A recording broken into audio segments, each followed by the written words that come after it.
Yeah, I don't ever remember feeling like this. But I'm out here in these YouTube streets. So I want you to get your fingers. I don't know what you're doing. I want you to right get now, your mouse. I want you to check me out. And I want you to check me out. Get ready to do this. It's the relationship rehab. Like, share, and subscribe. We coming at you live. So come on, let's take a ride. Then subscribe to United Guns of America. Just click that link and listen up to what I'm telling you. It's the relationship rehab. Click that link right now. You know what I'm saying? It's your boy Brian Revin, and I just want y'all to subscribe to my channel. You know what I'm saying? I want you to let me know what you think. I'ma talk about some things, you can talk about some things, and we can do our thing. You know what I'm saying? I mean, it's all about having a conversation, right? I mean, if we can't talk to each other, then, I mean, what are we really here for?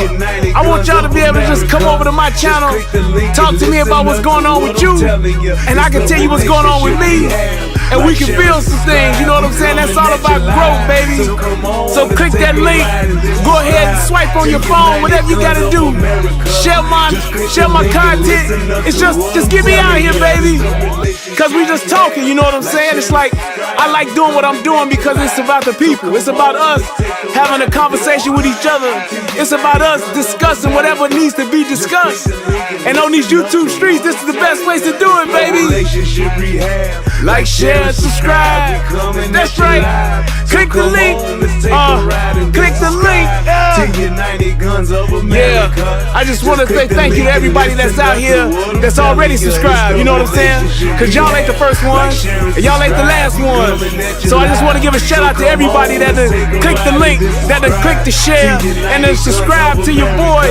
Cause we gon' grow this thing together, baby. Relationship rehabbing, United Guns of America. To the world blow up, baby. Yeah. Click the link, baby. Click the link, baby. Yeah. Hey, I just wanted to send a shout out to all y'all. I love y'all. That's why I do this. It's for the love of us, baby. I appreciate all of y'all. Ooh, we gon' do this thing. We gon' do this thing right here, baby. Hey, look, if you at a computer right now, just go ahead and click your link. What else you got to lose, baby? Tell me what you think. Hit the comment section. You can jump on the live panel. We do it all here. That's what it's all about. So come holler at your boy. I've been doing this for years, but I just got onto this YouTube thing. So hey, let's see what it do and where it can go. To United Guns of America. Just click the link and listen up to what I'm telling you, telling you. Yeah, in the studio.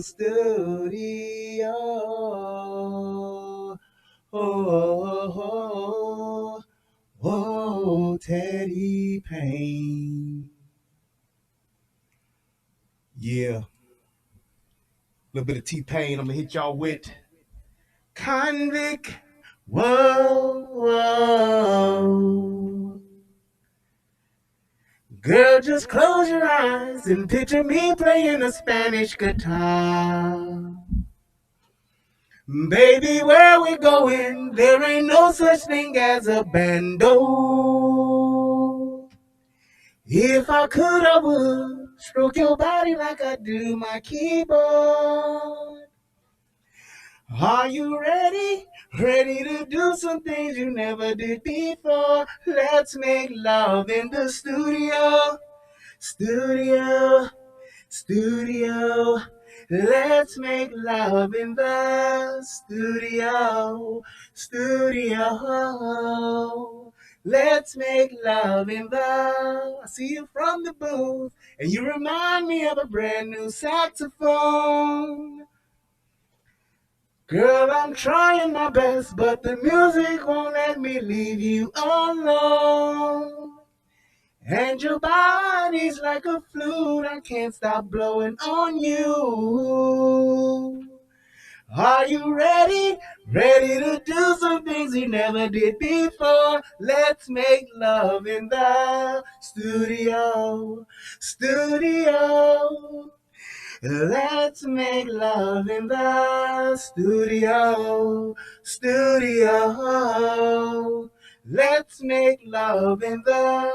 Do you mind if I plug up on your strings for 1 minute? Do you mind if I do some nasty things for 1 minute? Girl, if I could, I would stroke your body like I do my keyboard. And are you ready? Ready to do some things you never did before? Let's make love in the studio. Oh, yeah, boy, I need you with that T-Pain. I know the last time I blew it because my mic wasn't working, but hey, I did that on tonight. What's good, everybody? It's your boy, Brian Redmond. And yes, we are back one more again for another episode of The Relationship Rehab. I'm so glad to be here with y'all on tonight. I'm excited. Yes, we are starting early.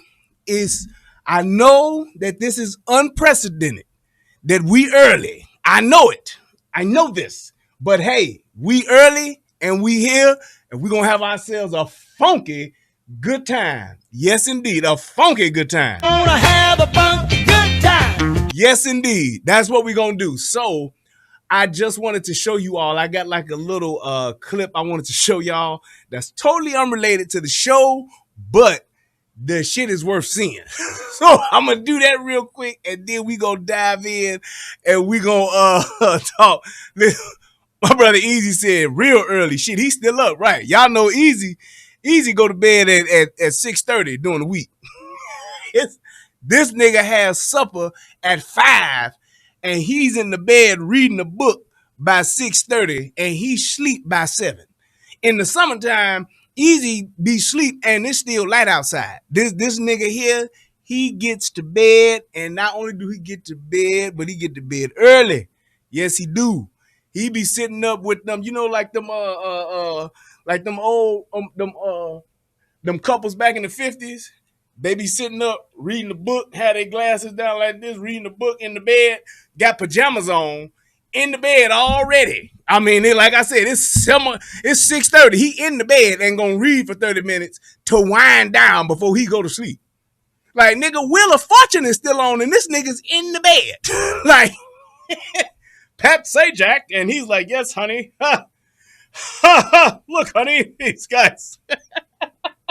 That nigga is knocked the fuck. You call this nigga at 8:30, that nigga give you that 2:30 in the morning voice like, yeah, what's up, man? Like, nigga, it's 8:30. It's like, what the fuck is you doing? Yeah, man, I was asleep. Like, nigga, it's 8:30 p.m. Like, not 8:30 a.m. No, this nigga got the 2:30 in the morning voice at 8:30. You call this nigga at 10, then he got the what the fuck is wrong voice. You know how when a motherfucker call you, like, for normal people, a nigga call you at 2 a.m. or 3 a.m., you like, hey, what's up? What's wrong? What's wrong? What's going on?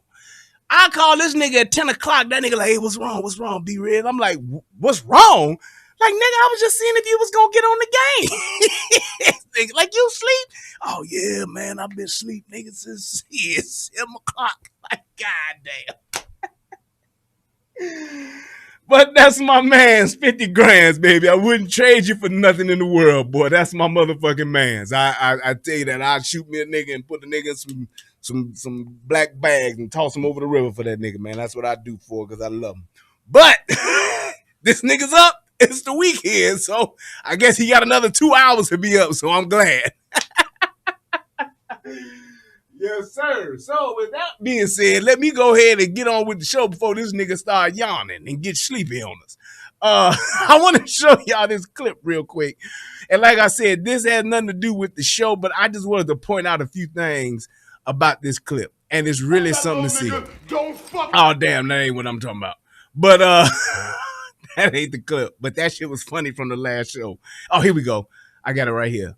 All right. So for those of you who have been watching, you know, this is made like national news. There was a girl that was killed at a bowling alley, right? She was killed at a bowling alley. These motherfuckers got to arguing at the bowling alley and they killed the motherfucker. But This motherfucker here, they done caught some motherfuckers. Now, I'm cool that they done caught these motherfuckers, but I just want to point out the fact of why is it that we sound the way we sound and we talk the way we talk when we are on the news. It's like, I swear, I'd be so embarrassed. I wish that niggas had to take a test and get an actual license to be able to publicly speak. Like, you can't be, I swear to God I do. And this is going to prove it. This is going to prove why I'm saying what it is that I'm saying. I wish it would be mandatory for a nigga to be he'd have to have a license. He'd have to have a certification. Like, you know, like how IT people got to get certified and shit. You know what I'm saying? You got to be certified in order to be able to speak on the news. Like when reporters come out and they be like, hey, what happened? They'd have to ask, does anyone here have a press certificate? They would have that, and they'd be like, no, I ain't got one. Okay, well, then can't none of you niggas talk. But I know what happened though. Yeah, but you don't have your certificate, sir. So we're going to move on. We'll just report on what we see and hopefully can talk to the police. But let's watch this. Just listen to this shit. Developing now, a second person under arrest after a mother was shot and killed outside an Atlanta bowling alley. The suspect, one of nearly 60 fugitives arrested in Atlanta over the last month. That's according to Atlanta police. Good thing, and nearly right? a quarter of them accused in murder cases.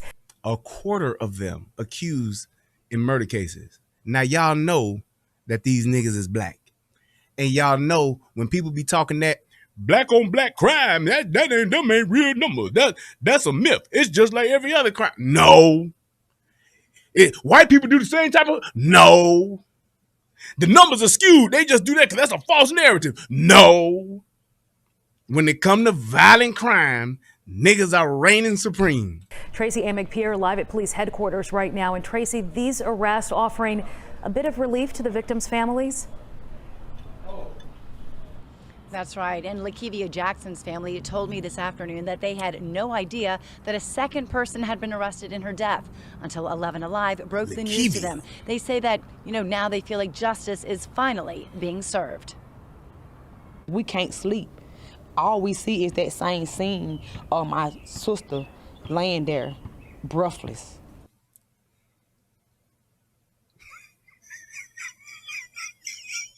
I'm sorry. I'm sorry. I'm sorry. That bitch said breathless. Breathless. Why? Why would you not take this moment to girder your loins and yourself and stand tall and proud and think before you speak and use the King's English? Why would you not do that knowing you're going to be on TV? And who the fuck gave this moment? Is that a belly bag under the stomach? Like, I'm fat and I would never wear that because that would go under my stomach.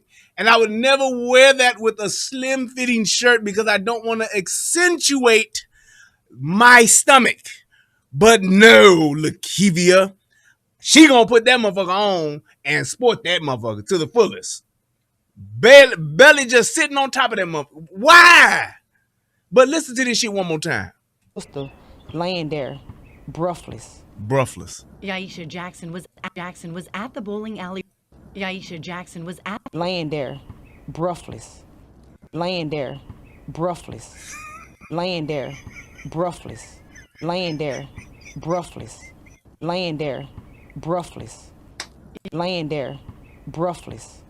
Yaisha Jackson was at the bowling alley. Laying there, breathless. Yaisha Jackson was at the bowling alley with her sister Lakevia on March 17th. Laying there, breathless. Yaisha Jackson laying there, breathless. Yaisha Jackson was at the bowling alley with her sister Lakevia on March 17th when an argument over a ball turned into a fight outside. Oh my God. Lakevia was killed. Lakevia. So you waited for some women's with kids? You hear that? That bitch said you waited for some women's with kids. Women's with kids. Outside, and Lakevia was killed. So you waited for some women's with kids? Outside, and Lakevia was killed. So you waited for some women's with kids? You waited for some women's with kids? You waited for some women's with kids? You waited for some women's with kids? They laughed. We waited for some women's with kids. They laughed. She laughed. They laughed at us when they drove off in the car still shooting. They laughed while my sister was on that ground. Within a matter of days, Atlanta police arrested Joshua Fleetwood. Now, why this nigga got a name that's regular? Even though the nigga named after the Cadillac. Nigga named Joshua Fleetwood. You know that nigga got a Cadillac. Down south, I guarantee you, I bet $500 that nigga has a Cadillac. Or that nigga daddy has a Cadillac. It's impossible to have a last name of Fleetwood and not have a Cadillac. But this nigga at least has an American name. That nigga. You hear this motherfucker, man? And then look at this nigga.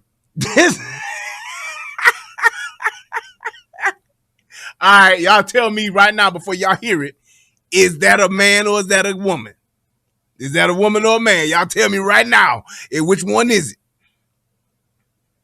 Which one is it? Yep, y'all let me know. Which one y'all think it is? Okay, we got woman. You sure? Just saying. We got woman. Okay, we got woman. Girl, okay. I don't know either, David. I don't know either. Poco say dude. Jared say a man. Kratos say trans. I don't know. But it was only just yesterday that a second suspect, Imani Spears, was taken into custody. Imani Spears. There you go. Imani Azuzu. Ain't that the motherfucking queen from ain't that the motherfucker from Coming to America? The ooh, ooh, ooh. Ain't that what they call her? Her name something Azuzu. She was down with it. She was in and out that door with him. She was the main reason why all this started. I knew that it was more than one person involved. So I just wanted justice. Anyway. What? She wanted what? Get it. Started. I knew that it was more than one person involved. So I just wanted justice. Anyway. Justice. Ain't no T in that motherfucker at all. Justice. I can't, man. Justice. I just wanted justice. Yep. Well, do you think this is going to be justice? I don't know about justice, ma'am. I wanted justice. That's what I wanted. Yes. Justice Smollett. I like it on my toast. Excuse me, ma'am. Can you please pass me the justice? Yes, the justice Smollett. Yes, I like that with my toast and eggs. Yes, I like, yes. Mm-hmm. No butter. No. Justice Smollett. That's what I would like. Yes. Yes. You can get it. The arrest was one of dozens Atlanta police highlighted today as part of the city's effort over the last 4 weeks to get fugitives off the streets. That includes a third suspect now arrested in connection to a Beltline shooting where Thomas Arnold was killed, and 2 juveniles who were wanted for the shooting death of 16-year-old Joshua Adentunji outside the Atlanta Fair. Jackson says she had just left her sister's grave when 11 Alive called to tell her the news of Spears' arrest. Yeah, y'all always see it. Them niggas gotta have them airbrush shirts, baby. They gotta have it. You throw up that you gotta get the teddy bears and the flowers and the balloons to put that where they got shot at. Then you got to get the airbrush t-shirts to wear that to the funeral. And you got to wear it every year and on their birthday. Every year of the shooting and at the birthday or whenever you go to the grave. You got to wear it. God dang it. You got to wear it. Yeah. Her sister's grave when 11 Alive called to tell her the news of Spears' arrest. For them to be arrested, it mean a lot because you ain't just going to walk around free like that. Like, I don't know if she's pregnant or not. I really don't know. It looks like she could be, but then again, it could just be that gut. She could just have the gut. I mean, the whole thing got me breathless. That's all I'm saying. They call her skinny, but she got a gut. Walking and talking about her cousin getting shot up. I don't know.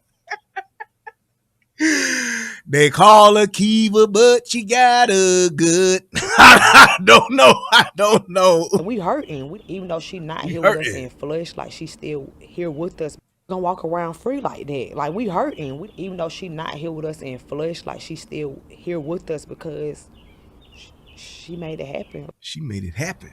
She's still with us because she made Jackson's it family happen. I have told no me idea they're what that grateful meant. to the Atlanta Police Department. Anybody for else? their Can work on anybody this else case. decipher that for Not me? here with us in flesh, like she still. Now I have my PhD in Niggalese. I speak it very well. I'm very fluent and I can understand niggas. I have a deep understanding on a doctorate level of niggas. I do.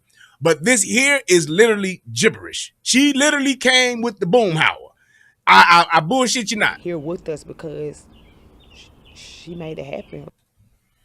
Can like that, they go to boom, man. That old cow fly all. Tell you what, man, you won't get a flying cow, man. You go load up them. That's essentially what she said. That meant nothing. I'm sorry. I'm very well versed in niggas. That meant nothing. There was no coherent statement right there. Not here with us in flesh, like she still here with us because she made it happen. Not here with us in flesh, like she still here with us because she made it happen.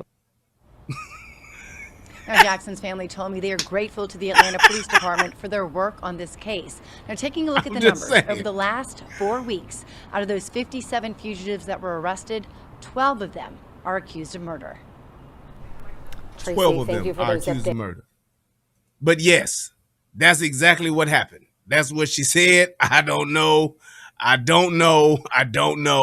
what what that meant. She just, I mean, hey, you know, she just made it happen. That was just the end of it. I'm like I said, that was literally gibberish. I'm sorry, but yeah, that's just what it was. But be that as it may, I am just so embarrassed when we talk in just public situations. It's just like the words. And please click that like button, those of you that are watching, share the show. But I don't get it. I don't get it. And it's like, here's my thing. There have been just over the decades, even back in the 40s and the 50s, when it wasn't a thing for people to be highly educated. When our ancestors did not finish school. I promise y'all, I promise you, my grandmama, my great-grandmama, my great-granddaddy, and my granddaddy, they did not sound like this. They didn't sound like you asked them a question. They wouldn't just be like, Dynamite and old can like that, they go to boom, man. That old cow fly all. Tell you what, man, you won't. They didn't do that. They could at least speak. They wouldn't necessarily say a lot of words. They wouldn't be. They would have few words to say, but they could actually make a point, make a statement, and articulate themselves to where you could at least understand them. They were not highly educated. They didn't tell you all of the MC squared and all that shit, what it equaled, but they were able to articulate themselves and express a complete thought. Just saying. But that's us. And I don't know why we just insist on being that way, but goddamn. Let's go ahead and get along with the, move along to the show. I just wanted to show y'all that. I saw that today and I said, goddamn. And we're going to listen to my favorite part of the show, and then we're going to get it started. Federal law allows citizens to reproduce, distribute, or exhibit portions of copyrighted motion pictures, videotapes, or video discs under certain circumstances without authorization of the copyright holder. This is called fair use and is allowed for purposes of criticism, news reporting, teaching, and parody, which doesn't infringe of copyright under 17 U.S.C. 107. Tell them about it. That's right, goddammit. 107. Shit. Tell them. All right, y'all. So, the reason why we are gathered here today, I would like for you all to get your Bibles and turn to Galatians chapter 4, verse 23.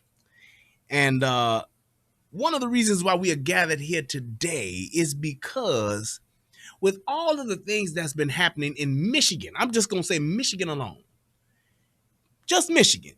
You got niggas getting shot, niggas getting killed, all that good shit. People are marching and protesting in the streets and all that shit.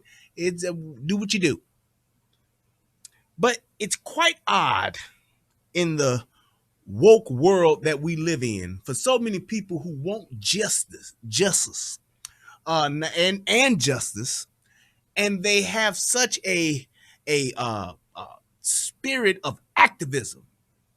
It's quite puzzling to me to where we could have these shootings. We could have just because I talked because and this is just in the past week. In the past week, I did a show about the guy Patrick Loyola who got shot and killed in Grand Rapids.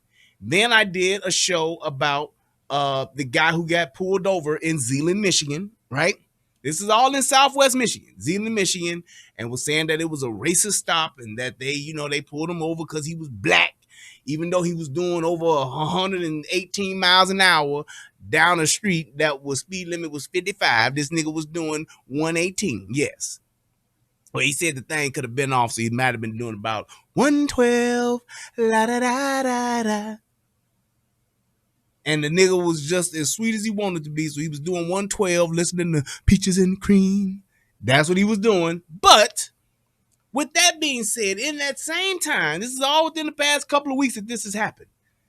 There have been not one, but two police officers that have been shot at one time. They were shot in the same, not two separate occasions, not 2 separate days, not 2 separate weeks. Two police officers doing their fucking job, and they just get shot. Dude straight open fire on them. That's just what it was. And here's my thing. Not a fucking peep has been made about this.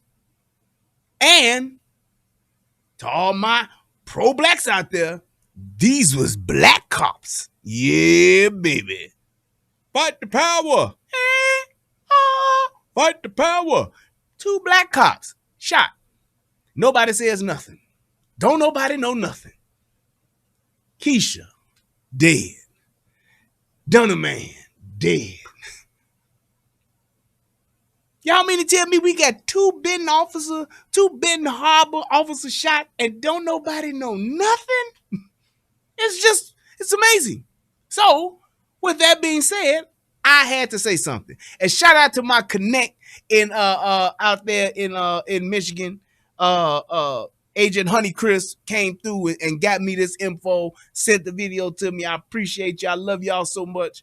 And I was just surprised that nobody heard of this. Nobody said anything about it. They ain't made national news, wasn't on Good Morning America, wasn't on CNN, wasn't on Fox Live, wasn't on none of these channels. It's just quite troubling to me. So it's here on my channel, the Relationship Rehab and the United Guns of America, bringing you live coverage of the shooting of 2 Benton Harbor police officers. Yeah, I know Tellurian said they ain't heard nothing about it. I'm telling y'all, ain't heard shit about it. It might have hit locally, but it definitely didn't hit national. 2 police officers shot, and that ain't national news. A nigga running around with some tight ass pants on talking about what that do. Get to fighting with the police officer and takes his fucking and trying to take his taser and get shot and killed. Everybody know about the niggas and took to the streets. Okay. Where's the equality at? Where's the justice? Just saying. Is what it is. But without further ado, let's do this. We do have new information today regarding a deadly shooting in Benton Harbor that left a man dead and 2 officers injured. News 8's David Horak is live in Benton Harbor for us tonight with these details. Good evening, David. Good evening, Donovan and Sue. Yeah, that shooting happened just after 11 o'clock last night here on the city's east side, here on Highland Avenue between Wynand and McCourt Streets. Now, state police still have the area blocked off and trying to piece together exactly what led up to the shooting and the exact moment-by-moment timeline of the shooting itself. But today, Benton Harbor Public Safety gave us further details and also a closer look.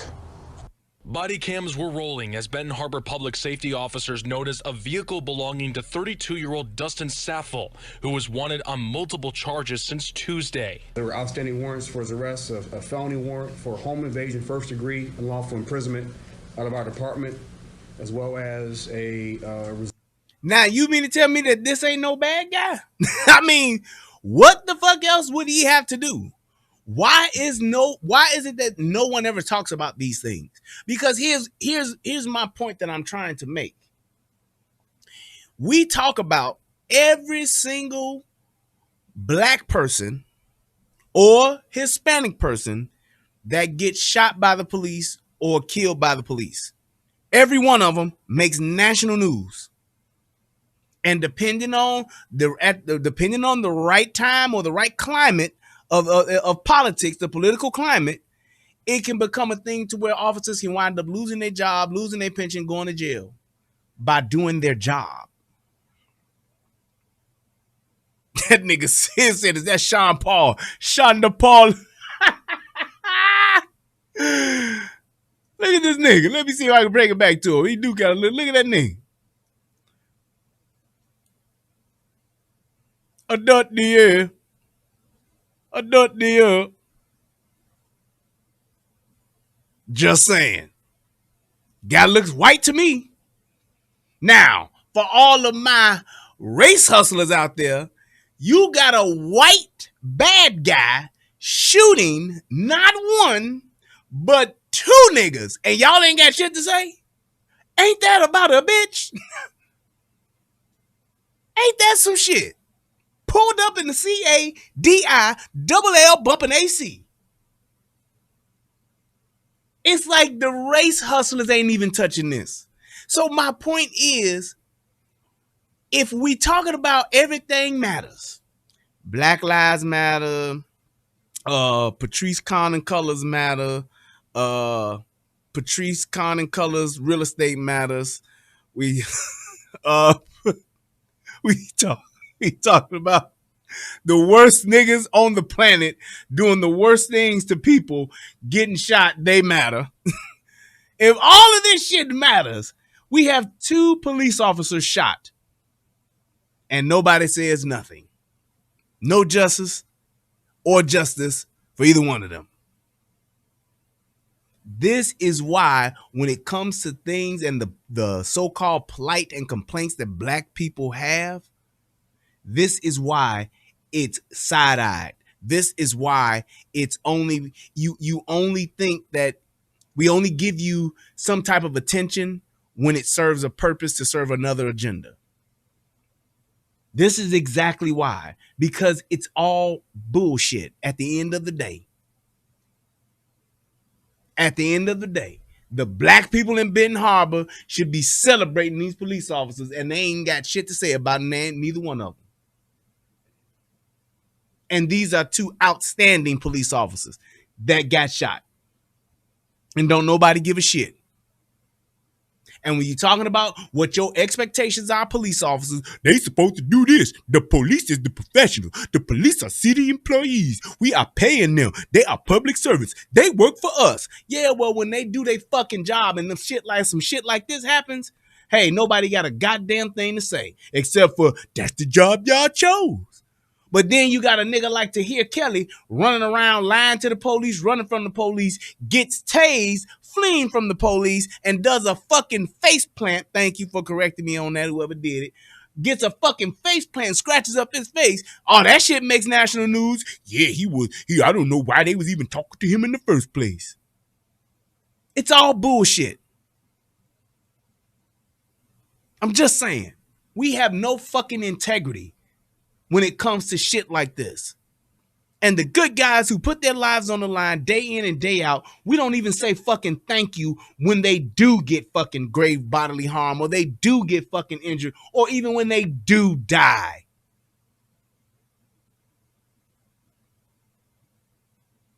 It's ridiculous. Who do they get to sue? Nobody. What settlement they gonna get? Not a damn dime.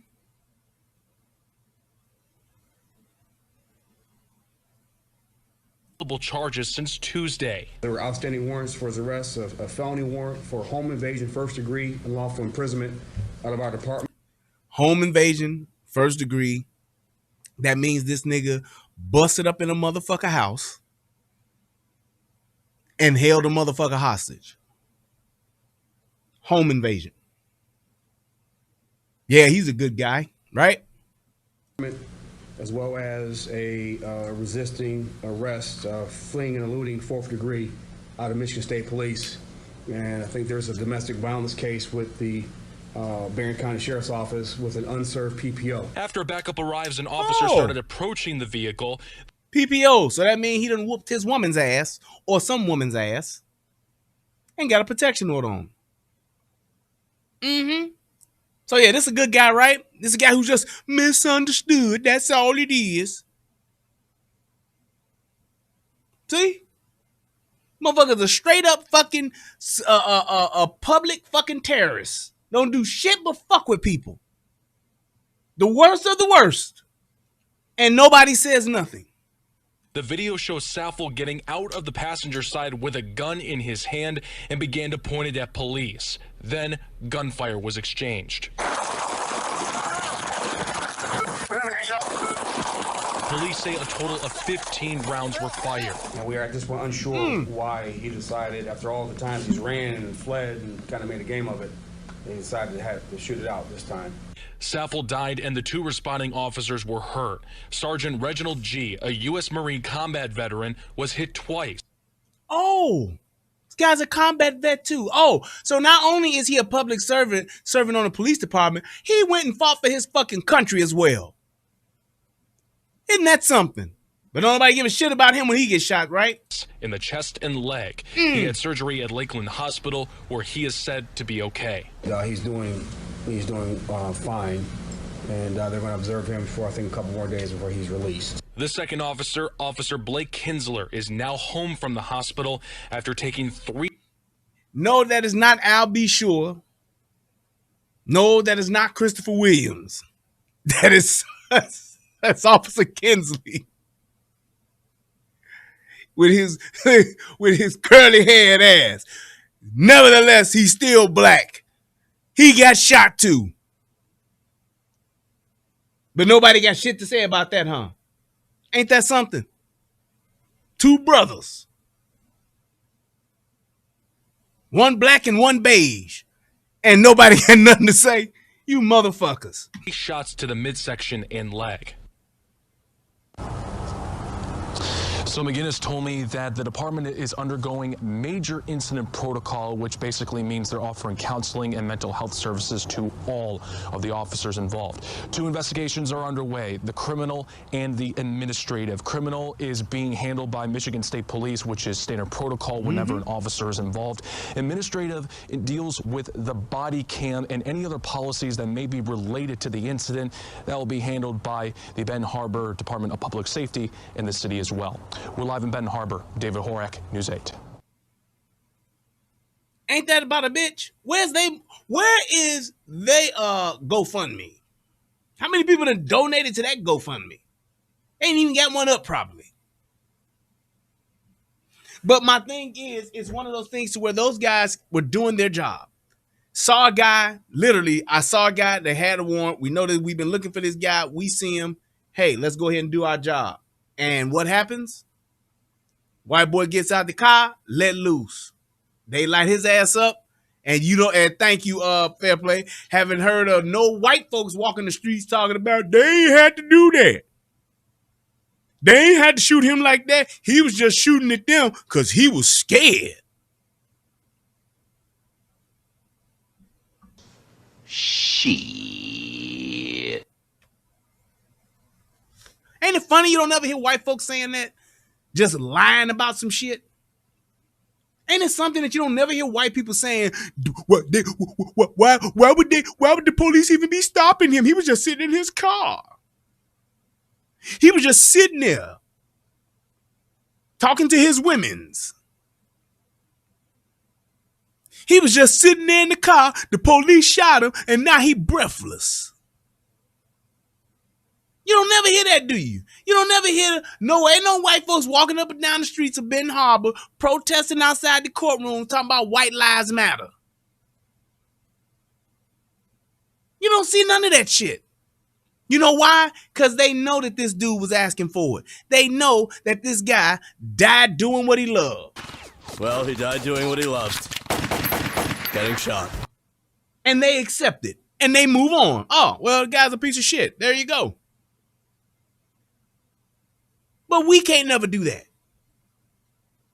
We too busy trying to hustle, you don't see that man's family talking about, yeah, we got to go fund me up and we want justice. Them police officers didn't have to shoot him like that. They ain't have to shoot him that many times. We gonna hire Ben Crumps to come and represent us. No, you don't see any of that. Because they know this dude was a piece of shit. Now, let's check it out. I want y'all to see how this occurred. So the next time somebody says something to me in my show and they talking about why the police officers have to pull their gun out when they walking up to the car, why do police officers have their hands on their guns, why do police officers approach people holding their guns, or what they pull their guns out for, why would they feel the need to pull their guns out? I want you to see exactly why we do that. It was just like in the last show I was talking about how I used to always just rest my hand on my gun in my holster. I did. I just did. Because you never know. And when you get that feeling, police officers, when you get that sick, that little thing that just tells you, you might want to get your gun ready. Do it. I don't give a fuck how it makes the other person feel. You need to do it. Do it. Do it now. Now lie on the bed and close your eyes. But you need to do it. Because shit like this happens. And here's the thing. When it does happen, ain't no fucking do-over. Ain't no timeout. Ain't no reset button. Ain't no, I got 14 lives left because I was turtle tipping. Boop, boop, boop, boop. Ain't no turtle tipping to give you unlimited lives so you can just keep coming back to this shit. You can't die and be like, oh shit, I got to get to world 4-2 so I can turtle tip and get me 2 crowns so I have 20 lives. It don't work like that. Now, watch how this shit unfolds. Police.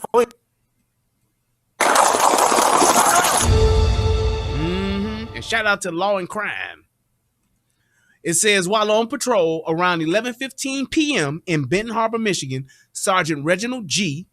saw 32-year-old Dustin Lavelle Safel in a red car at a home on Highland Avenue, right? So he just driving, diamond in the back, sunroof top, digging the scene with the gangster lean. And he sees this motherfucking car as he like, that's Dustin. We've been looking for this motherfucker. Hey. Let's get this nigga. Puts the car in park. Gets out the car. Yep, we've been looking for this motherfucker. He got warrants and everything. Put the light on him. Routine. What this dude do? What that do? What that do? What that do? What that do? Yes, Ronald Hot Boy, that was a True Lies reference. And yes, Butter Pecan, that was Mario Brothers. Good shit. But look at that. He literally is approaching the vehicle. And my man gets out the car and starts bussing. No questions asked. Nothing. Nothing said. He just says, bam. Boom. Just that simple. I get out, checking it out. When officers approached the vehicle, Safel exited with a firearm in his hand. Before any words were exchanged, Safel began firing at the officers. That's it. So this is why police officers, especially for a motherfucker you know that's dirty, especially when a motherfucker that does have warrants, that has been known to fucking run from the police, be a problem, resist arrest, and all that shit. This is exactly why you should get out the car with your guns ablazing. Weapons should be brandished. This is exactly why. Because when you run up against a piece of shit like this and this happens, you see what happens? 2 police officers get shot. Look.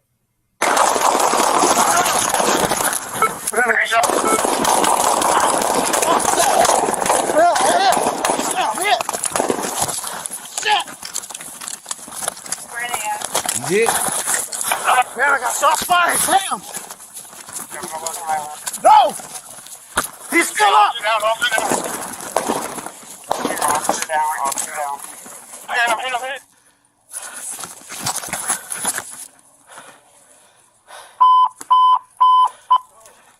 County with priority call 711 Highland. See what I mean? What do you do? What'd that do? What'd that do? They ain't got time to ask no questions, do they? They don't have time to say, why are you doing this to us? All they got is some fucking hot lead in their ass for no fucking reason because they were doing their fucking job. An officer down. Where you at?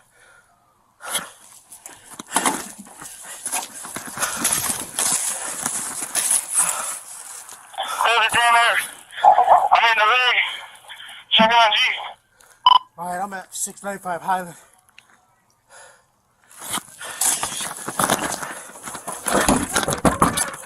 Police department. And why this motherfucker got all this water on their porch like that? What the fuck is that about? I know the water is bad in Flint, but the water ain't bad in Benton Harbor. God damn. Yeah, basically, I got one in the leg, man. Open the door. Police! Michael Brown asked a great question. Why are the police not carrying an AR-15 with them? I have no fucking clue. I have said this time and time again.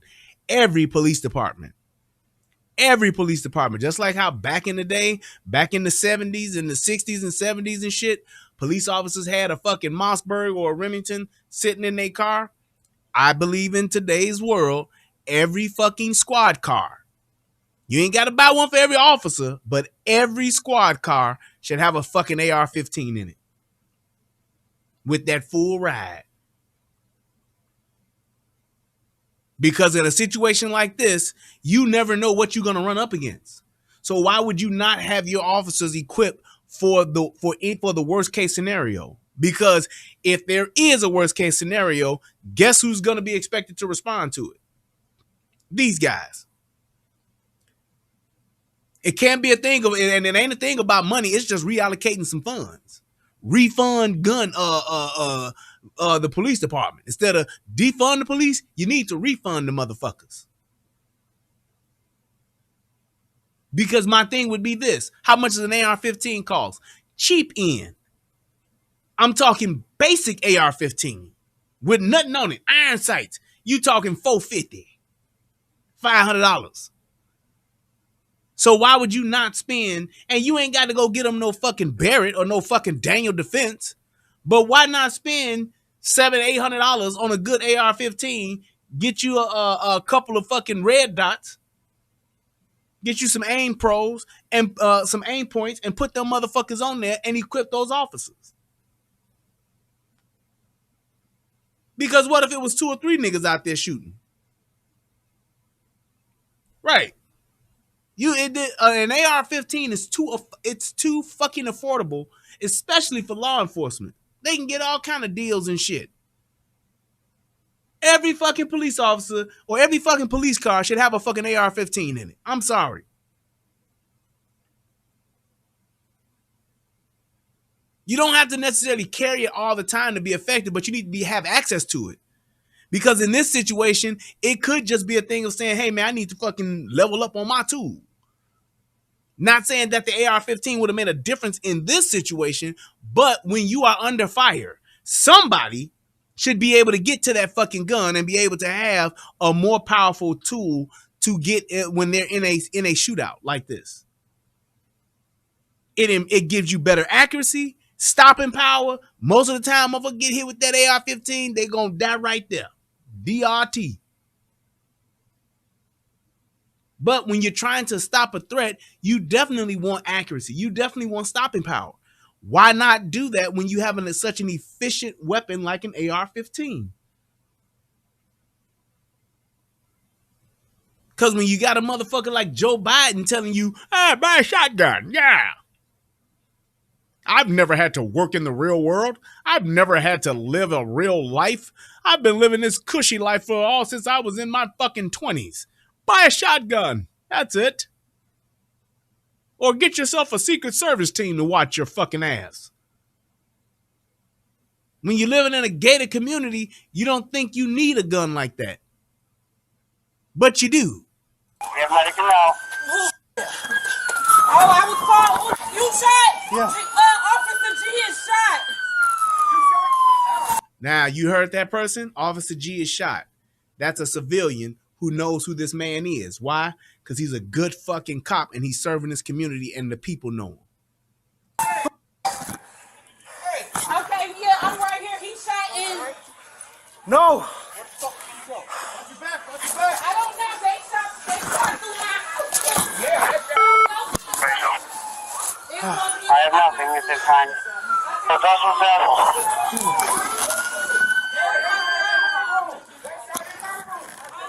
Fuck. And I'm telling you like this, kudos to this officer because he shot. And as opposed to him getting low and getting little somewhere and laying down and waiting for help, he's still trying to survey the land and see what's happening, trying to stay in the fight. He's shot and he's still trying to stay in the fight. Just saying. Man, have medics step up. You got 2 officers here. Allie. Yeah, I'm 2 officers. Right here. Medic is in low. Watch out, Wilson. Yeah. Good. Yeah, suspect right now. Suspect officers on eastbound along Highland 3 out. Other officers on site now. He can, man. Still in it. White male eastbound Highland. Where's the tank at? I don't know. Hey! And you know why he's like that? Because that's how you train. You stay in the fucking fight until the fight is over. And his military training, his law enforcement training, it wires you like that. I'm staying in the fight. I got one of my I'm shot, my partner's shot. I'm not just gonna lay down and hope and pray for the best. I'm staying in the fight. And if I see this motherfucker move, I'm gonna light his ass up again. Cryo King says, are there any small guns that are like AR-15? I would say the closest thing to that stopping power and that type of velocity, I would say it's only probably one gun that gives you that type of stopping power of that's close to an AR-15. And that would probably be the FN-57. That would be a 5.7.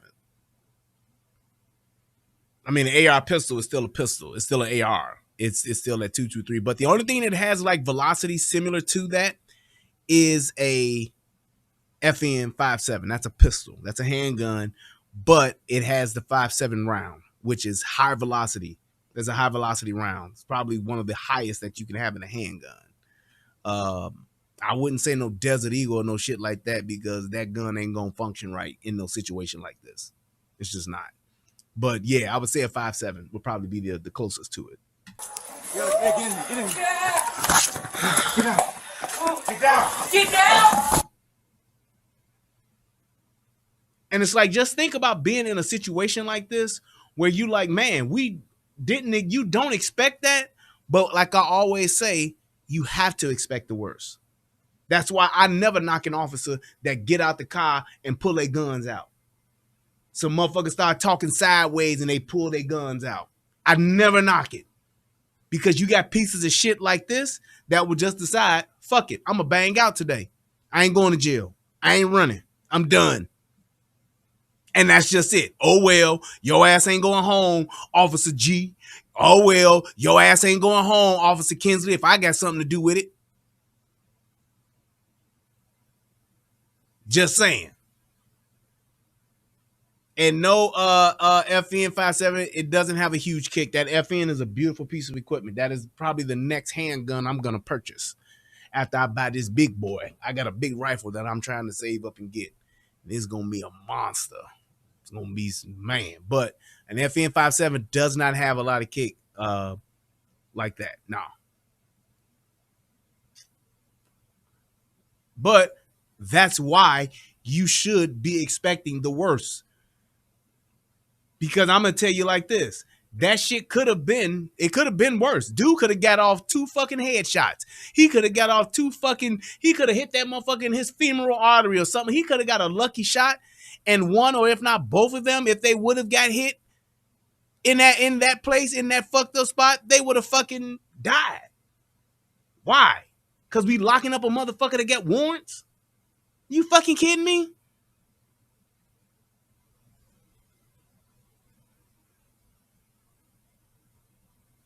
Just saying.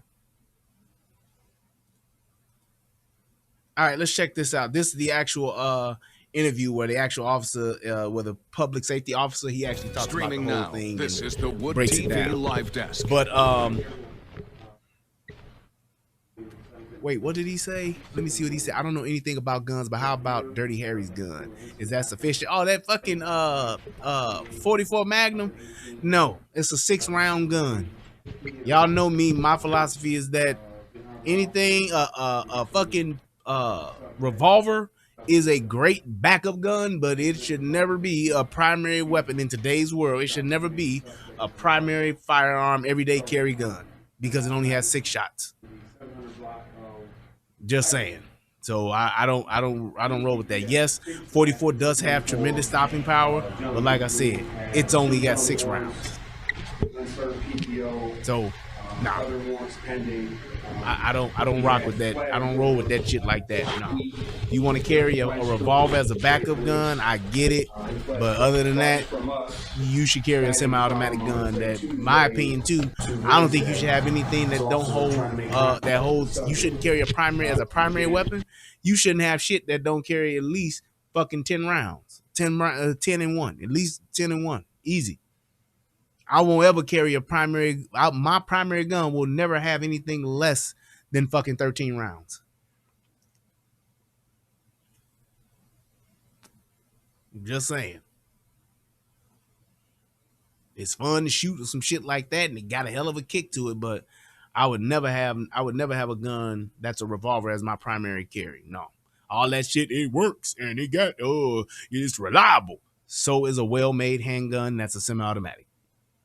Just saying. That's just a fact. He said the SIG that was selected to be the new military rifle weighs less than the AR, but has better accuracy and is chambered in 6.8. Oh, not 5.56. Yeah. 6.8 is a good round. The only thing about 6.8 is that 6.8 is not a popular round. And I almost purchased my my rifle. I almost purchased it in 6.8. Until that was pointed out to me by a good friend of mine. He said, well, let's just say zombie apocalypse occurs. Are you more likely to come across assault with dangerous weapon? He said zombie apocalypse occurs. Are you more likely to come across 5.56 and 2.23? Or are you more likely to come across 6.8? Said point made. Yep, I'm getting a 5.56. That's what I did. And I shoot it. Well, it shoots 2.23, 5.56. Shoots both. But that's my thing. So you got to think about those kind of things. Getting guns that have rounds that are not popular rounds can be problematic to a degree when it comes to getting rounds for practice. You usually wind up paying more, having rounds to have on hand. Sometimes if there's any type of shortage, like y'all know a few years ago when we had that whole bullshit Obama numbers on with the ammo shortage, it was hard to get anything, let alone some specialty type or not non-popular bullets. So it's like, nah, I don't fuck around. So it's like, if I'm gonna get something, I want to have something that's practical. And I mean, now you can go further down the line in your arsenal and get some special shit. That's fine. But for those of you that are just starting out and just now starting to build your arsenal, you get popular calibers. Don't go and get no special caliber or no caliber that's very expensive or hard to get, because when some shit goes down, that's your ass. The military can afford to have 6.8 because the military can say, give us 40 million rounds of 6.8, write the check with our tax money, and boom, there you go. But the average everyday person won't have access like that, or won't want to pay what it costs to have that type of ammo on hand. So that's just my 2 cents. also the domestic violence, which of course we have the PPO, as well as other weapons charges. So there's OSC file on Mr. Saffel. So when we attempted to make contact with him on the Benton Harbor warrant, he often fled, but we went with a team because of the officer safety file. So while on patrol last night, one of our sergeants, Sergeant Reginald G, had saw one of the vehicles that Saffel. Hey, Reginald G, you a G in my book, brother. And Kinsley, man, y'all did y'all thing, man. Shout out to you guys. I'm so glad y'all survived. Was last known to be in. Saw him on a house that was on Highland. Contacting other officers, said we have him in a driveway. Other officer came. Sergeant G went to make contact with Mr. Saffel. Shout out to my man Trucker C and all the truckers out there in YouTube land. What's up, guys? Saffel then exited the car immediately and started shooting at Sergeant G. Sergeant G returned fire, ultimately striking Mr. Saffel and ultimately killing him. There were at least 15 rounds shot by Mr. Saffel at officers, and we're still waiting on the state police investigation. This investigation has been turned over to the Michigan State Police that will do. Y'all know I like answering these questions, man, so I'm sorry if I keep stopping, but it is what it is, my goddamn show.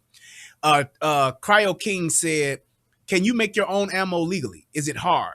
I saw them do it on The Walking Dead. Yes, you can. And the thing is that, because I actually almost got into doing this. Me and my brother Easy, we was going to do this. But when we did, based on further research, but what we did when we looked at it, when you look at the people that make ammo, the pretty much, and you talk to anybody that really does it, they'll tell you this, and y'all stop me if I'm lying, but they'll tell you this: the cost and the time that you spend making ammo, your own ammo, is pretty much equivalent to the same cost of you buying ammo. Most people that make ammo, they make it because they just like to do it. Most people that make their own ammo, because there's a lot that goes into it, getting the parts and all of the stuff. You got to get your primers and all that kind of stuff. You got to have that stuff on hand and getting your brass and stuff. It's not like it's not something that's extremely difficult to do, but it's just one of those things, like once you learn it, you got it, and it's just a matter of just being able to measure shit right and just taking the time to do it. But it's a thing of you having the time to do it to where it's even something that you would want to do. You can't just say, oh, I'm gonna take, spend 45 minutes and make me 50 rounds and go to the damn gun range. You don't just do it like that. So you have to be able to have the time to do it, and then the money that you're going to spend getting all of the equipment and then buying the primers and your brass and the powder and all of that stuff and the actual bullets to actually make those bullets and make that ammo, it's about the same. It literally has to be something. Everybody that really does it, and if you talk to anybody that really makes their own rounds, and I've talked to quite a few people and I've done quite a bit of research on it, they all say the same thing. It's like, it's pretty much the same. That you're not saving no money making your own ammo. You're just not.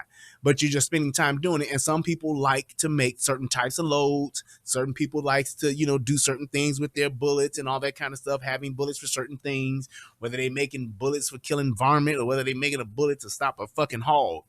It's just all on their personal preference, but it has to be a thing that you're really into. It's like working on cars. Like, people that fix cars and it's not your full-time job, you got to just like doing it in order to do it. Yeah, you can save some money here and there, but to be an all-around mechanic, it has to be something that you just do and you like doing it. Like me and IT, computers. It's like, yeah, I can go out and I can spend $1,000 and build my own computer, but I like doing it. You know what I'm saying? Like Easy that's my computer guy. Shit. So it's like that's what he does. We do this. So IT shit ain't hard for us because that's what we like to do. It's the same kind of philosophy. So that's it for that. But the criminal investigation for this. So we're going to watch the video of this incident. We had 2 officers that were hit. Sergeant G was hit twice. No problem. One in the abdomen, which was stopped by his vest. Other one was through his left leg. He was taken to Lakeland where he had received surgery, and he is in stable condition and doing well. Officer Blake Kinsler was the second officer who was shot. He was shot 3 times. He was shot twice in his midsection, which was caught by his belt, and also he was shot in his leg. He was shot when he went to assist Sergeant G, who was down. And again, there's full transparency. We're putting everything out there today. This is Sergeant G. Sergeant G has been a member of the department for 6 years. He has an outstanding record with us. He is of the community, family man, father, and actually on his spare time during this water crisis has volunteered to hand out water. So that's the caliber of officers that serving the community, or as niggas say, the community. Officers that are serving the community, not just doing their job, but they're serving the community. Get shot, don't nobody say shit. Don't make headlines, don't make news. Ain't no thank you officers. Ain't no, hey, shout out to the officers that put their lives on the line. None of that. Just saying, hey. We have at this department. Officer Blake Kinsler has been with us for about 3.5 years. Again, outstanding young man. They were, again, working the shift, trying to make contact with Mr. Saffel, and ultimately this is Officer Kinsler, and he's the one that got shot also in the leg, but shot 3 times. So, again, I'm pleased with the quality of officers that we have.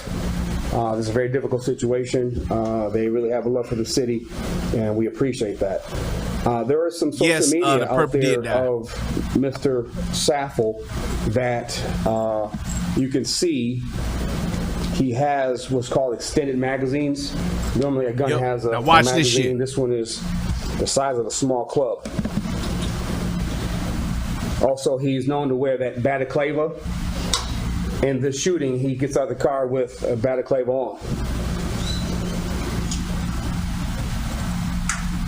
I guess this is some yes, Matthew Harris. I come from a long line of law enforcement. Look at this motherfucker. Look at this picture. And also, Matthew, I was a police officer for 2 years at in Michigan. I was a sheriff deputy reserve. But look at this guy. So you see him on social media. He got the shit on, whatever. He got on the fucking baklava, and he got on the fucking extended mags and all that shit. So my thing is this: when you see these niggas on social media with these guns, with their drums on it, the 50-round drums and all of that shit, when you see these niggas out here with that shit, why would you not be more alarmed or more inclined to pull your gun on a motherfucker, especially when you know you dealing with bad guys? You know that these motherfuckers that's out here, you got a car with tinted windows or some shit like that. You don't know what the fuck is in there waiting for you. And that's why you should be more inclined to say, nah, fuck that, I'm pulling my gun. Shit, fuck that. Give me a reason to put, you better give me a reason to put this motherfucker up, because if you don't, it's going to be out. There you see is one of the magazines that we suspect was in the weapon that he shot at the officers. That's this guy's social media.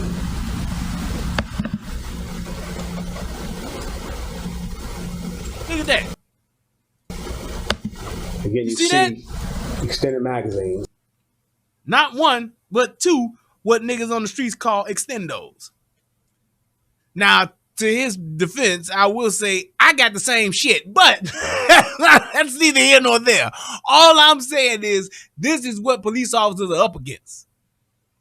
And if this is what you up against, balaclava. I'm sorry, I pronounced it wrong. What did I say? Did I say baklava? That's a goddamn dish. Oh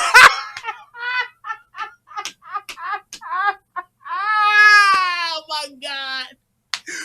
Uh-oh, I think I pronounced the word incorrectly. I think I said the wrong thing. Yes, baklava, that's a Jewish that's a Jewish dish, isn't it? That's it's like a casserole or some shit like that.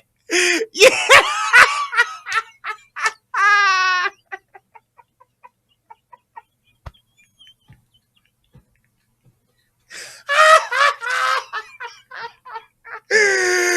Oh, that's a Greek dish, right? It got like the little thin shit on it.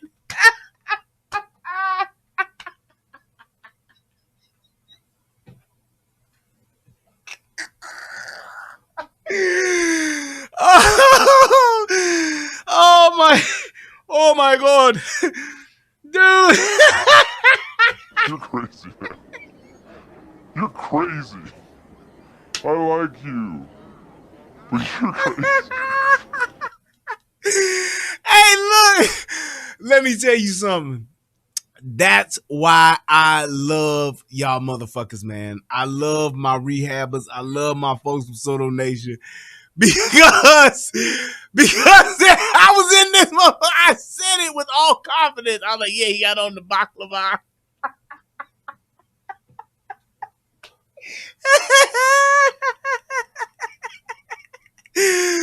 Oh man, shout out to my man. Hey, Thick Cut, brother.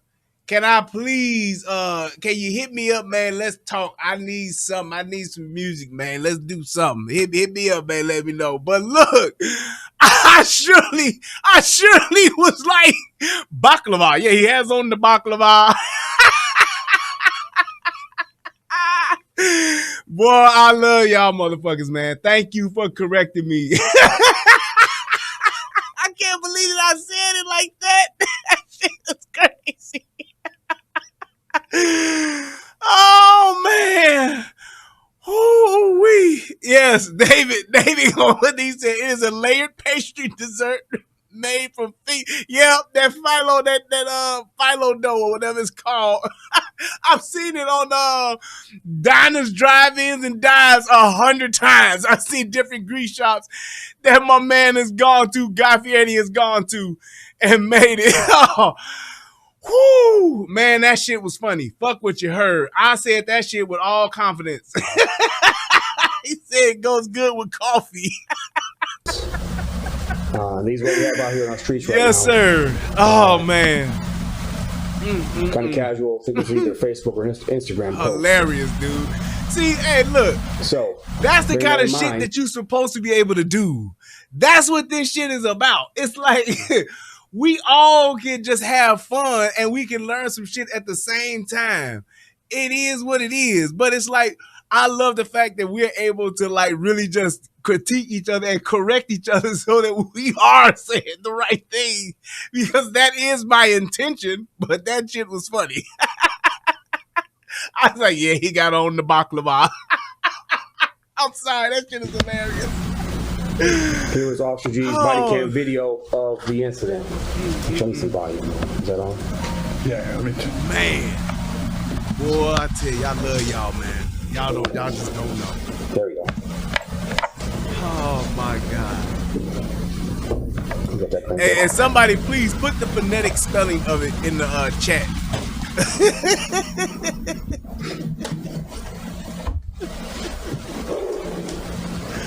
It'll be quick. You'll be able to see Mr. Sappho get out of the car with the gun in hand. So yes, he's gonna slow it down here so you can actually see it. I had tried to do it, but it looked grainy. Before I did the show, I was trying to do it, so that's one of the reasons why I got this video, so that you can actually see what happens in slow motion. So you see that, bam. No warning, like Biggie, no warning.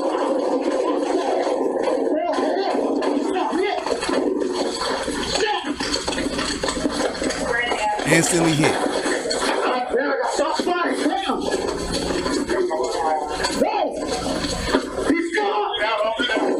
Yep. Those shots were Officer Kenzo being shot subsequent to that. So it's like this. When you're talking about how that guy got out and he shot not just one officer, but was able to shoot two officers. He was able to shoot not one, but two. And then when you look at the potential arsenal of what he had, 2 magazines. Imagine if that dude had some fucking cover and actually had some type of tactical training. Imagine how much damage he could have done. Imagine how much damage he could have done.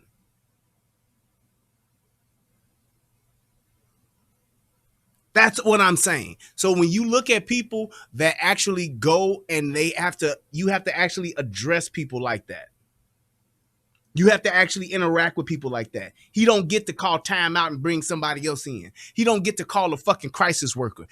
An officer actually has to confront that and deal with that.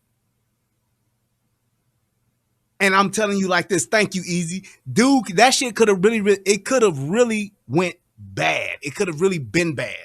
If that dude had just a little bit of training and had a little bit of accuracy, he could have put them two guys down and drove the fuck off.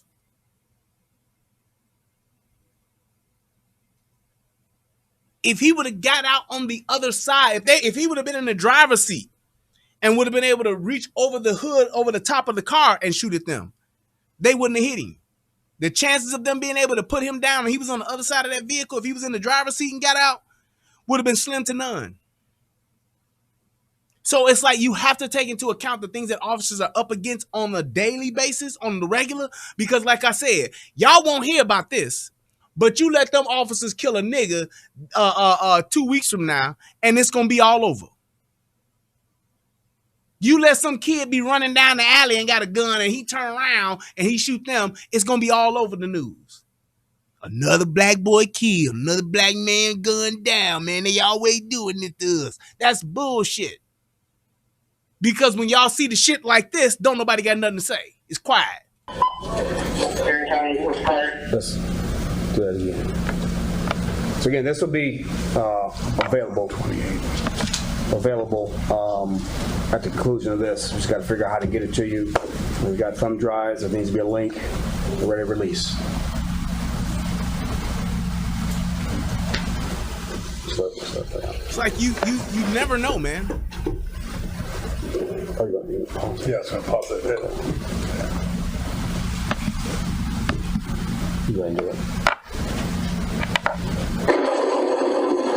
It's very quick. When you can see, he gets out, the gun's in his hand. And watch, it's right there. And we are at this point unsure why he decided, after all the times he's ran and fled, and gun in hand right there, he decided to have to shoot it out this time. And you know why he did it? Because he could. He said, fuck it. And a lot of times, those are the type of people, bad guys, let me tell you something. Bad guys do that shit. They just say, fuck it. I'm done. I'm tired. Not today. It's just what it is. I don't give a fuck no more. Just like in fucking Juice. Look at Bishop. Shout out to Tupac. Look at Bishop. Bishop did the shit he did just because he could. He had the gun. From killing old man Quiles, from killing motherfucking Rodamez, from killing fucking his own homeboy, Raheem. He just did it because he had the gun and said, fuck it. These niggas gonna know my name. He went Trey Songz on them. The neighbors gonna know his name. He had the gun and said, fuck it, I'm just gonna do it. Why? Because I can. Just like in the beginning of the song, Natural Born Killers. Fuck you, nigga. Hey, man, why you fucking with me? Fuck you, because I can.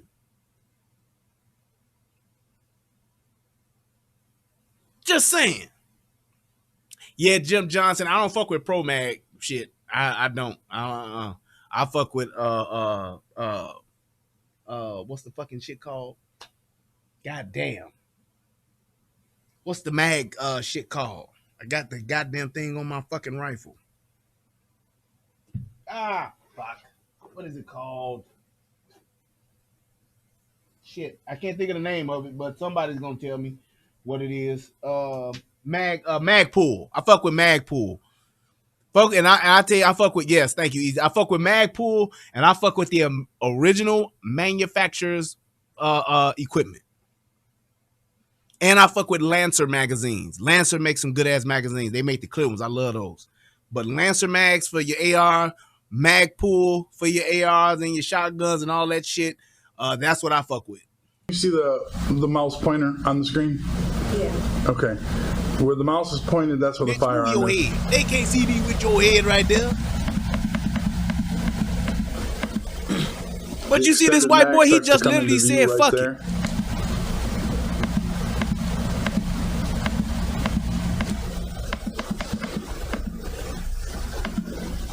Officer G responds to the threat. And there it is. And I'm saying like this, there was no warning. There was no verbal exchange. There wasn't even a hello, or good evening, or how you doing, sir, or are you such and such. There was none of that. He literally got out of the car and just started shooting and hit 2 officers. That's just what he did. That's just what it was. No preparation, no signal. There was nothing that indicated that this guy was going to do that. And any police officer that knows and that has been out in the streets, has been out on the job, you know that this shit happens all the time. Hell, most niggas that get shot and killed from black on black crime, this shit usually just fucking happens. A nigga see another nigga, be like, oh yeah, and they gets it in. That security guard that just got killed, was that last week? Whether he was just getting out of his car, going about his business, dude just walked up behind him, bam, shot him dead. Niggas ran, 2-3 different niggas just went and searched the dude's pockets, didn't even call the fucking ambulance for this guy. It happens just like that. There is no indication. You just have to be ready as a law enforcement officer for the worst case scenario possible. What type of law enforcement did you do? I was a reserve sheriff's deputy. But it's like you have to just be ready for that. You have to expect the worst shit possible because there is no indicator to say, oh, this guy's gonna just unload on it. You don't, the dude was never known to do this. He was known for running from the police, going on chases with the police, resisting arrest or whatever, but never anything like this. And I'm sure that they've interacted with this guy or locked this guy up before, and he's never done it. So you don't think he's going to do it. But my thing is, the public expects you to treat everybody like they fucking innocent. Police officers can't do that. In the court of law, fine. But in the streets, you can't do that because when this happens, you going to get your ass shot off. And next thing you know, you laying down like who? Talking about, he broke my collarbone. That's just what it is. You have to expect the worst. That's what police officers have to do. You got to expect everybody is a bad guy. And until they prove otherwise, then you can change it up. Just like with Tahir Kelly. Tahir Kelly was acting like a fucking bad guy. That's why he got tased. And what did he do? He had a fucking illegal gun on him and was trying to pull the motherfucker out.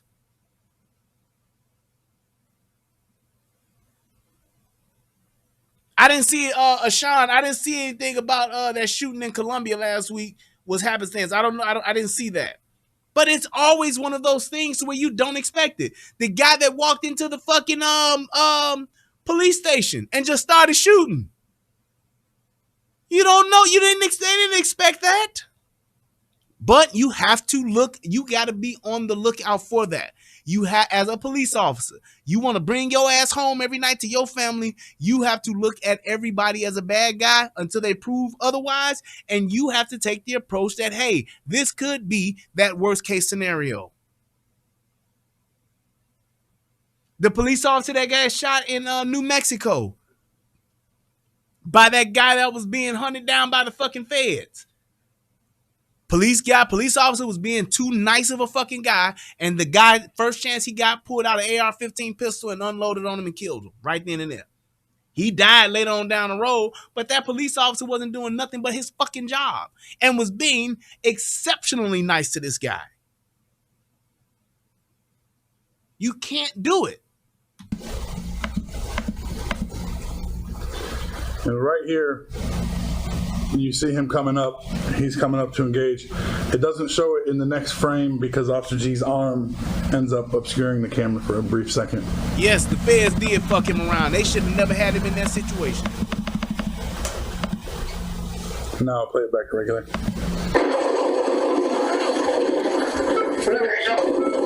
And there you go. And all that shit just went down from there. But I'm just saying, my thing is this.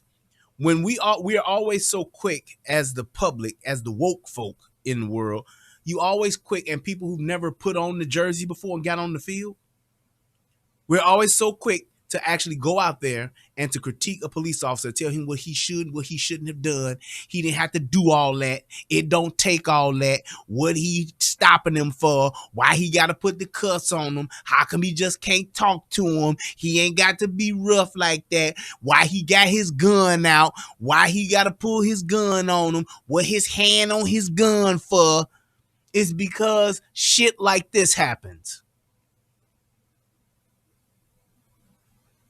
Shit like this happens. And when shit like this happens, ain't nobody there to call a timeout and tell that dude to stop. Wasn't nobody there to tell that man, stop shooting at the police like that. It don't take all that to deal with the police. That ain't necessary. You ain't have to throw him to the ground like that. Look at them police officers over there shot. You ain't got to shoot him 2 times. You didn't have to shoot that man 3 times. Ain't nobody saying that shit though, are they? It's funny how when the police officers get shot, it's, oh, that's what come along with the job, shit.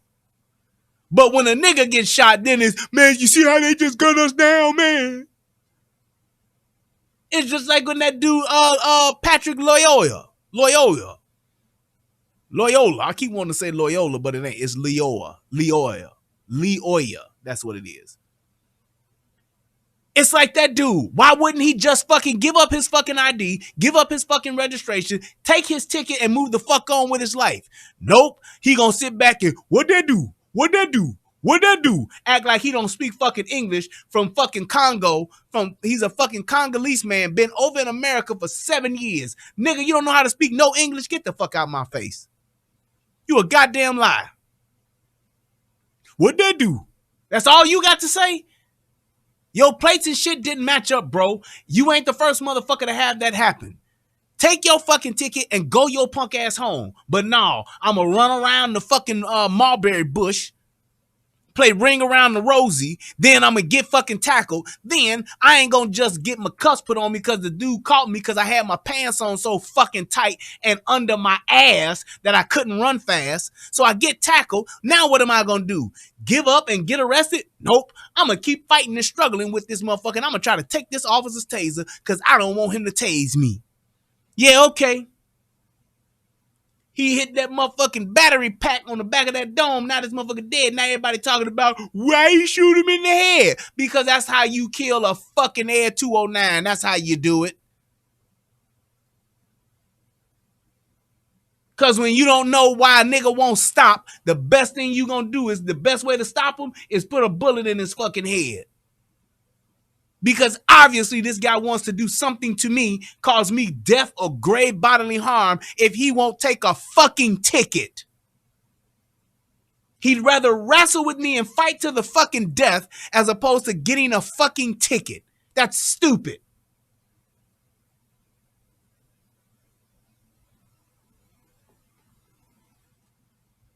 It is. I don't know if they thought because he's ran, he's taking off on these vehicle chases, or state police don't chase.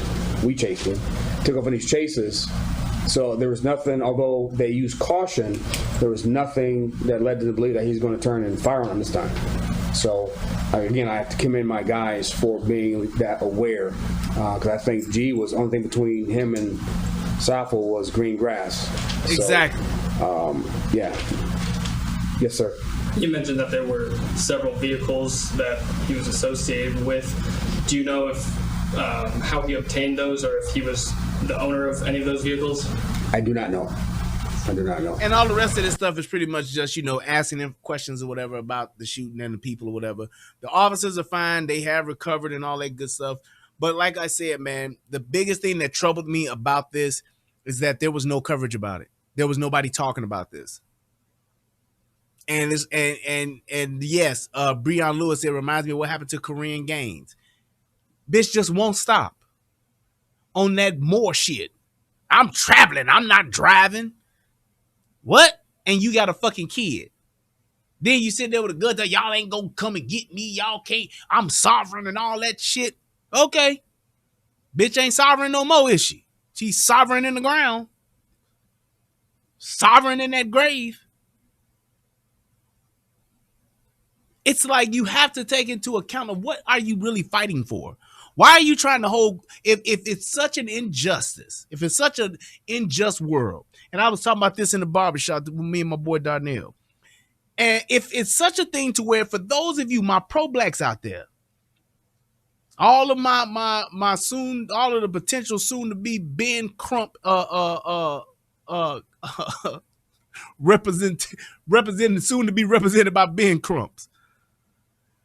If the police are racist, if the police are trying to shoot and kill every black man out in the world, if the police are here to lock niggas up and to kill niggas because they've been around, that's what the Ku Klux Klan turned into. The Ku Klux Klan went from being the Klan to the police. If that is the case, and all of these police officers are against niggas, then you would think by that logic, shout out to my boy Tommy, by that logic that every nigga would be the most compliant motherfucker in the entire world.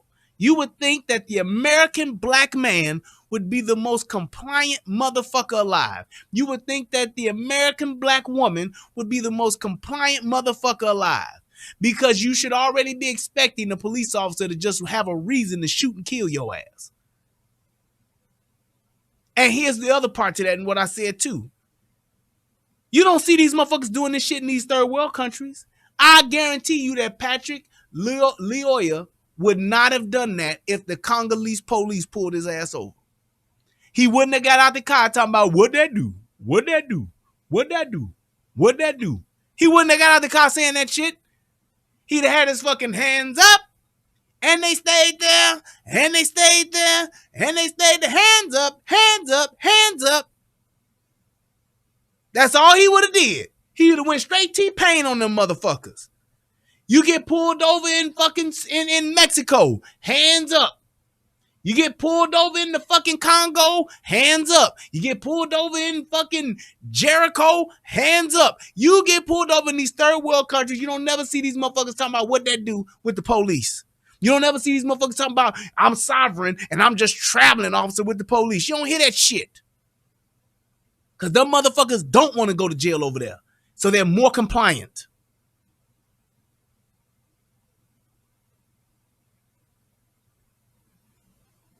They're way more compliant. Because they know what happens over there. Oh, you gonna run afoul and talk crazy? You gonna act a fucking fool and yell and scream? You got mental issues? Well, how about your ass get this mental issue resolved in this motherfucking jail? How about we whoop your ass or shoot your ass right here and just keep going about our day and that's just it? Because they know that should have happened over there. And I understand that people have mental problems. I understand that mental health is a problem in our country. That needs to be resolved by the fucking people and the politicians. I do not, as a police officer, have to deal with your crazy and hope you don't do no shit bad to me. Fuck that. Y'all motherfuckers got these crazy ass uncles and aunties and relatives and shit. Keep they punk asses in the house. If you got some money, put their ass in a facility. They don't want to take their meds, lock their ass up. Put them in a crazy house. Get a GoFundMe to keep your crazy ass uncle in the goddamn mental institution. If that's what it is. Other than that, when you dealing with the police, you fuck around, you endangering my life or somebody else's life, hell yeah, I'm going to put your ass down. Not going to deal with that. You beat me to death, or you shoot me, or you stab me, or you kick my ass, I lose an eye or a limb or some shit like that because you crazy. You ain't take your medicine. That don't make no goddamn sense whatsoever. That's the job. No, it ain't. My job ain't to deal with your crazy ass relatives that you don't want to deal with. Y'all motherfuckers called us. How many times has that happened?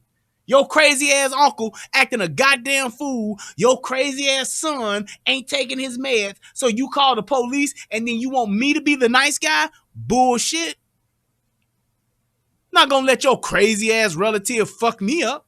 Fuck I look like. Like that dude that was terrorizing the neighborhood. Crazy ass dude walking around carrying a golf club. Terrorizing the motherfucking neighborhood to the point to where the post office worker no longer delivered mail to the neighborhood. Everybody in the neighborhood got to come to the post office to get their fucking mail because they let this crazy motherfucker walk around the neighborhood and terrorize everybody, even the fucking mailman. To the point to where they canceled fucking mail delivery service in that area. On them 2 blocks or whatever the fuck it was. Hell no, I ain't dealing with that shit. Fuck I look like. Y'all shouldn't deal with that shit. I wish I would have to go to the goddamn post office now because Crazy Ed down the street or Crazy Bob or Lee don't want a motherfucker take his meds and he wilding out. Yeah, okay. Mm-hmm. Come on down here with that golf club. I wish a nigga would. I live by the we wish creed, like my man said. I want that. I got that wish creed in me. That motherfucker come down there. I'm trying to get my mail, and he come down there swinging a golf club. I'm gonna shoot the shit out his ass, and then I'm gonna tell that motherfucker, "Someone please call 911." That's it. And they gonna be like, did he just shoot Crazy Ed? And Crazy Ed, because y'all always see when these crazy motherfuckers get shot, they get sober than a motherfucker, don't they? Crazy ass Ed.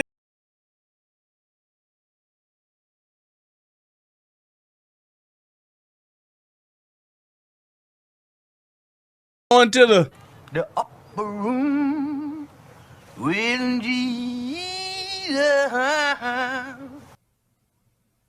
That's what's gonna happen.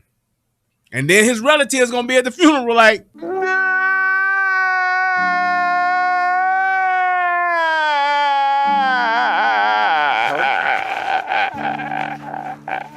that's what they gonna do. And then you know what I'm gonna say? A, B, C, D, E, F, G.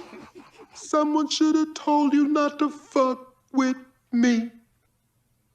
That's what I'm gonna do.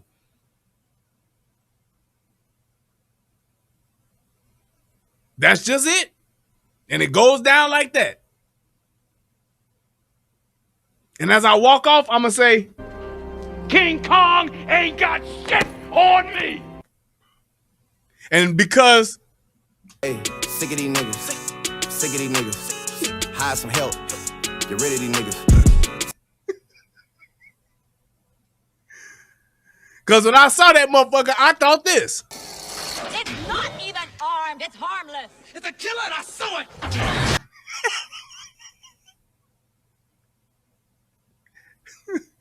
And when that motherfucker's family come over here and that motherfucking bitches start coming down there talking shit to me, I'm going to be like this. Shootout! Shootout!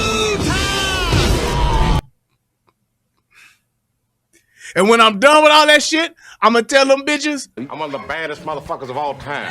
One of the best singers, one of the best looking motherfuckers you've ever seen. Hold my drink, bitch. That's what I'm going to do. I'm just saying. I ran as many as I could. Always remember.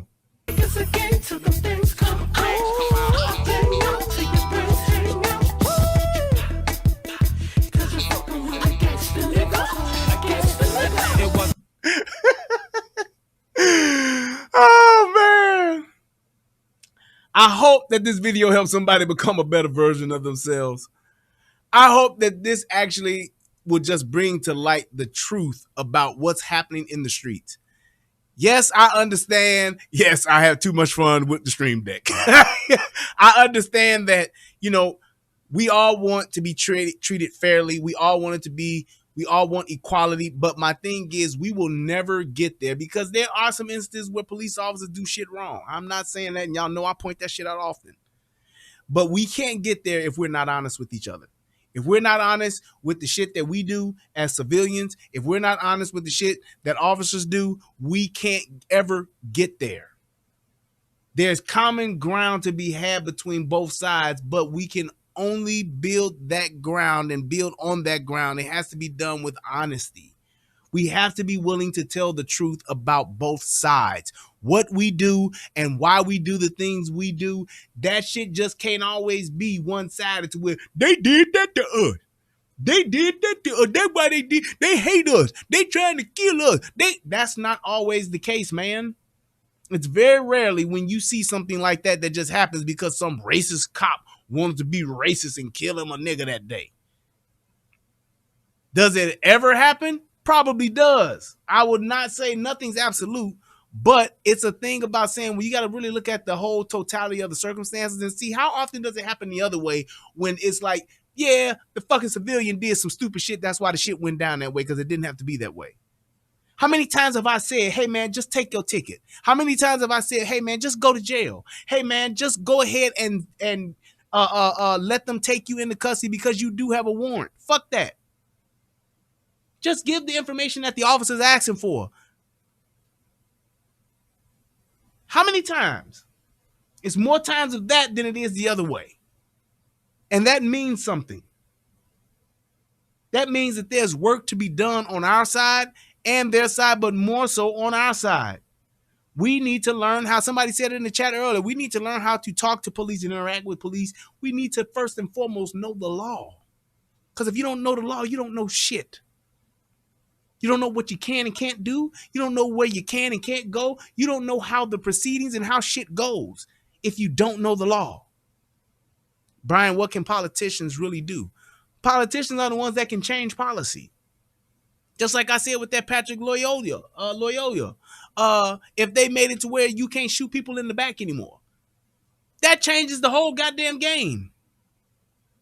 You can't shoot a person running away. You can't tase a person running away. That has to be a law and has to be protocol that's set in place to do that. Yes, you're going to have a lot more niggas turning their back and running, but you still have to work up. There's another level of interaction that has to take place for you to be able to use deadly force. That's what it would be. What if they said to where you can't tell the police you ain't giving them your ID? What if that was a law? What if they said, well, police can pat you down whenever they stop you? Oh, wait, that is a fucking law.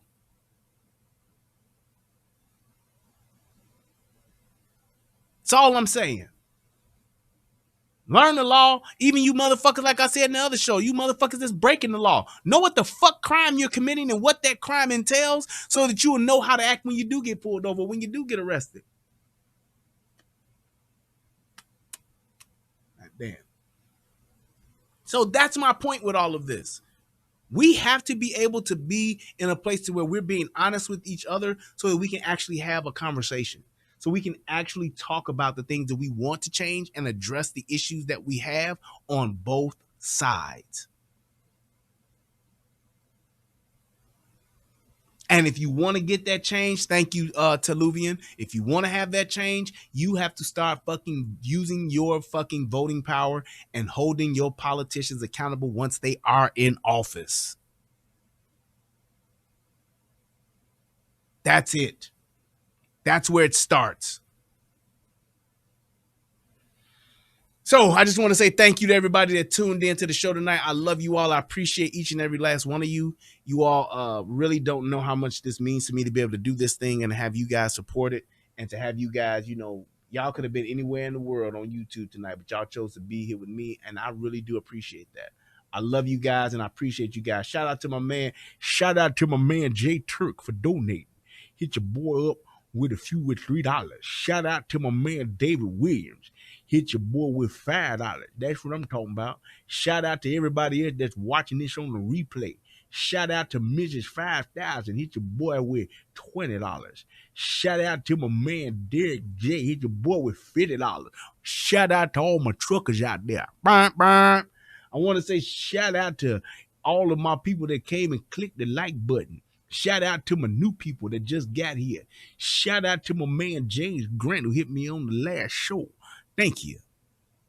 I appreciate you guys, man. I love y'all. Let me check and make sure ain't nobody over on the PayPal side because y'all can donate. And if you watching this on the replay, you can still donate. Yes, you can. Yes, you can. Yes, you can. All right, y'all. Thank you guys so much. I hope you guys enjoyed the show. I know I did.